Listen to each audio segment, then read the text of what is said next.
Bonjour et bienvenue sur ma chaîne YouTube. Je suis Laure Dupré-Lavigne, je suis consultante intuitive et auteure. Aujourd'hui, j'ai choisi de vous parler encore du thème de la perversion narcissique, mais aujourd'hui j'ai choisi d'aborder plutôt le thème du côté de la proie, c'est-à-dire de la victime. À savoir, qu'est-ce qui en vous attire le pervers narcissique? Quels sont les 5 points, d'après moi, les 5 points que j'ai recensés, qui font que vous êtes un aimant à pervers narcissique. Donc sans plus tarder, je vais vous citer le premier. Alors la première chose qui attire à vous un pervers, eh bien c'est votre générosité. Donc vous êtes une personne extrêmement bienveillante, sympathique, généreuse. Vous ne comptez pas, vous êtes capable de donner, vous êtes capable de bonne volonté, vous êtes capable d'une grande bienveillance et de vous investir pour l'autre. Donc ça, et ce à tous les niveaux, hein. Donc ça, le pervers narcissique va le repérer extrêmement vite et pour lui, c'est génial parce que comme il n'a aucune générosité et que c'est quelqu'un qui donne rien, eh bien pour lui, c'est fabuleux. Donc vous allez pouvoir le nourrir, le remplir parce que vous êtes bonne. Le deuxième point, c'est que vous êtes une personne avec beaucoup d'énergie. Vous avez un capital vitalité un petit peu au-dessus de la moyenne. Donc vous affairez à plein de choses, vous avez des amis, vous êtes passionné, vous êtes positive, vous avez vraiment ce côté j'ai envie de faire plein de choses, je suis vivante, vous êtes extrêmement vivant, vivante ou vivant. Donc ça, c'est quelque chose qu'il aime aussi parce que lui est dépourvu de vie, dépourvu de joie, dépourvu de tout ça, alors que vous pétillez, vous explosez de joie, de bien-être, vous voyez toujours la vie bien, vous avez toujours envie que les autres aillent bien. Donc tout ça, c'est vraiment de l'énergie que vous donnez autour de vous et vous êtes beaucoup apprécié d'ailleurs hein, pour ça. Donc ça, le pervers le repère aussi parce que c'est pour lui du pain béni. Il n'a pas de vie, il se sent vide, il se sent morne, il est malheureux. Donc voilà, vous lui donnez votre pétillance, c'est juste génial pour lui. Donc il a vu ça en vous. Le troisième côté et le troisième point qu'il repère également, c'est que vous êtes une personne extrêmement empathique. Donc l'empathie, c'est vraiment chez vous une nature, une seconde nature. Vous savez vous mettre à la place de l'autre, vous savez anticiper ses besoins, vous savez toujours, même avant qu'il vous le demande, voilà, et quand bien même vous n'en avez pas fait suffisamment, vous êtes même capable de culpabiliser parce que s'il n'est pas bien, c'est parce que vous avez l'impression que vous n'en avez pas fait assez. Donc vraiment, vous êtes vraiment dans une forme d'empathie, mais incroyable, quoi, une sensibilité débordante. Bon, de toute façon, la plupart du temps, les proies sont des hypersensibles, hein.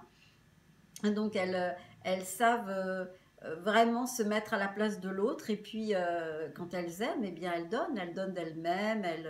Elles ne supportent pas que celui qui vit à côté, qu'elles aiment, souffre. Donc, elles sont prêtes à tout pour ça. Elles sont prêtes à tout et pour éviter de voir l'autre souffrir. Donc, ça aussi, le pervers, il adore ça. Parce que l'empathie, il n'en a pas. Donc, ça tombe bien, hein, voilà, hein. Le quatrième point, eh bien, il a repéré en vous que vous êtes une personne qui a des dons, qui a un talent particulier. Soit vous savez chanter, danser, je sais pas, peindre, sculpter, écrire, que sais-je. Vous avez un talent et un don particulier. Et comme il a besoin de s'entourer d'une personne remarquable, qui lui donne de la valeur parce qu'il se sert de vous comme un faire-valoir, eh bien, tant qu'à faire, il vaut mieux choisir quand même une proie qui a quand même des valeurs personnelles. Et ça, euh, c'est parce qu'à un moment donné, bah, comme lui, il n'a pas de pouvoir, il n'a rien, il n'a pas vraiment de talent, pas forcément, hein. Certains non, hein. Il y a des gens qui réussissent beaucoup, hein. Il y a des pervers qui ont euh, des postes avec beaucoup de pouvoir, mais chez la proie, c'est cette sensibilité un petit peu artistique qu'ils vont chercher, parce que généralement, cette hypersensibilité, ils l'ont pas en eux, donc ça va leur servir. De toute manière, dites-vous bien qu'ils choisissent une proie, c'est parce que il faut que ça serve à quelque chose pour eux. Tant qu'à faire, il faut bien qu'elle ait des valeurs. Et si c'est quelqu'un de remarquable et de remarqué, eh bien, il va être heureux, il va pouvoir plastronner à côté de sa proie. Voilà, donc ça, c'est super important pour lui. Et puis le 5e point, je l'ai mis en dernier parce que je pense que sans ce point-là, sans cet élément-là, rien ne serait possible entre une proie et un pervers narcissique.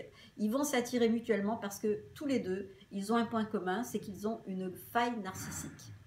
Alors la faille narcissique du côté du pervers, c'est parce que vers l'âge de 3-4 ans, il a vécu un immense choc et souffrance émotionnelle dans son éducation. On s'est servi de lui, on l'a utilisé, il n'a été pas du tout considéré, donc il a été plutôt considéré comme un objet plutôt qu'un sujet, donc il n'a pas d'estime de lui, il n'a pas confiance en lui, il s'est coupé de ses émotions, donc il est en quête de reconnaissance, en fait c'est sa survie, hein, donc son besoin c'est d'être connu, c'est d'exister, c'est de se nourrir parce qu'il est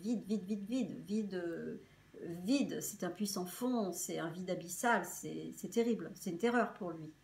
Et du côté de la proie, la faille narcissique, c'est parce que souvent, quand elle est arrivée au monde, elle n'a pas été forcément accueillie dans son clan familial, peut-être par son hypersensibilité, elle n'a pas été comprise, elle a souvent vécu une forme d'abandon, être mise de côté, elle a vécu beaucoup dans l'isolement, et donc ça a développé en elle une tendance, un enfermement et un besoin d'être reconnue, qui devient à un moment donné de la dépendance affective, hein, parce qu'il y a une immense carence aussi chez la proie, donc ça crée en elle beaucoup de confusion, difficultés dans la confiance en soi, même de l'estime de soi. Donc en fait, la proie, elle cherche désespérément à être aimée, et comme elle n'a pas réussi à développer et à aller chercher cet amour en elle-même, donc elle va le chercher au dehors, certes c'est une erreur, mais c'est le processus hein, logique.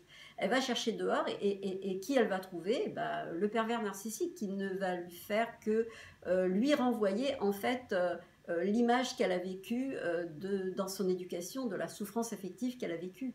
Donc si elle a vécu dans l'isolement, le rejet et le manque de valeur, eh bien elle va tomber sur un pervers narcissique qui ne va lui renvoyer que tout ça, entre autres. Donc si c'est du manque de valorisation, la dépréciation qu'elle a vécue de la part de ses parents, de l'isolement, de l'abandon, et bien elle va vivre ça avec aussi son pervers narcissique. Donc le pervers narcissique va simplement lui renvoyer tout ce qu'elle a subi ou la manière dont elle n'a pas été aimée par sa famille, et elle l'aura enregistré comme ça. Cette forme de maltraitance qu'elle a vécue quand elle était enfant, elle va la revivre à travers son pervers narcissique, ou à travers plusieurs. Pour ma part, j'en ai connu plusieurs. Ils me l'ont renvoyé de différentes façons, mais souvent et de toute manière, à chaque fois, c'était toujours de la souffrance, c'était soit de la mise de côté, ou alors de la fusion. Et le rejet ou la dévalorisation. Donc voilà, j'espère que ces 6 points vous ont éclairé, que vous vous êtes reconnu en tant que proie, et que, écoutez, ne vous en voulez pas, parce que justement, si vous avez choisi ce PN ou cette PN, c'est parce que précisément, vous avez beaucoup de qualités, vous êtes une magnifique personne, et en tant que magnifique personne, eh bien, c'est pour ça qu'il vous a repéré, qu'il vous a choisi, donc félicitez-vous. Et j'espère que, en tout cas, cette vidéo vous a plu. J'ai eu en tout cas beaucoup de plaisir à vous la partager parce que ça part quand même de mon expérience personnelle, donc j'ai d'autant plus de plaisir à vous en parler. Alors n'hésitez pas à liker si ça vous a plu, à partager, à vous abonner à ma chaîne, allez voir sur mon site également magiedelame.com, et puis également aussi aller voir peut-être mon livre Baraque Afrique qui raconte vraiment tout ce que j'ai vécu sans que je sache qu'il s'agissait de la perversion narcissique. Je raconte mon histoire de vie où il y a beaucoup d'histoires, et voilà, où je raconte un petit peu voilà, de quelle façon j'ai vécu tout ça. Vous allez pouvoir faire le lien avec les thèmes que j'aborde dans mes vidéos. En tout cas, je vous remercie de m'avoir écouté et je vous dis à très très bientôt pour une prochaine vidéo.